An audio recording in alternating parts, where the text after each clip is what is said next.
Hi, this is Brian with the Instructional Technology Coordinator team. In this video, we're going to take a look at the question of Blackboard and using the adaptive release tool. And the question came to us, I've set an adaptive release as a teacher. I allow my student to take 2 or 3 attempts on this particular quiz. But what happens if the student doesn't pass the quiz? So I'm going to show you what you can do if the student doesn't pass the quiz in that amount of times, just so that you can move them forward and they're not locked out of the content. So my student here, Brian Yearling preview user, has taken the question, taken the test. The answer is yes. Okay, so we see that the student has scored 0 on this. So it was a 0 out of 10 for that particular quiz. So what are we going to do about that? And I'll zoom out a little bit so you can see here. So what I can do is I can click on this little gray arrow to the right of that student's attempt, and I'm going to look at the grade details.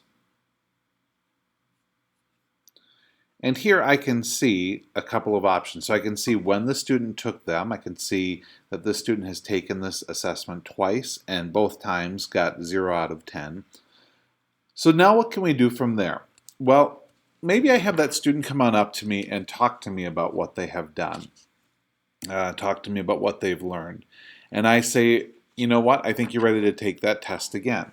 What I can do is come in and clear one of those attempts out. And now that student's taken one of the 2 allowed and can go back into Blackboard and actually take the quiz again and see how they do. But let's say that the student came over to me and talked to me and I had a pretty good sense that they understood exactly what they were being asked and I'd like them to move forward without having to take the quiz again. What I can do is click Grade Attempt and give the student the appropriate amount of points that they have earned. I'm going to put in just a little bit of a note here that says the student talked to the teacher directly and answered the questions verbally.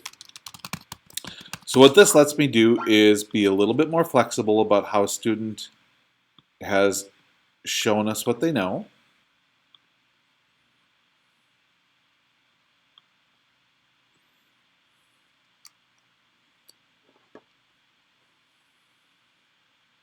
And now you can see that the student has earned their 10 points. And if I go back in the preview student mode, and go into that area of the course, previously this test video that we see here was hidden, but now with the change in that grade attempt, it absolutely showed up for the student right away. If we do what we did the first time and just clear the attempt, that won't show up, but the student will be able to go back into the quiz and it won't say that they're out of attempts. They'll have one more attempt. And so here you can see I've got 1 of 2 attempts left to go. So I can take that attempt. So either one will work if you're looking to change the number of submissions a student has, or to move them through, if you've got adaptive release, to move them through a Blackboard course so that they can move on to the next content.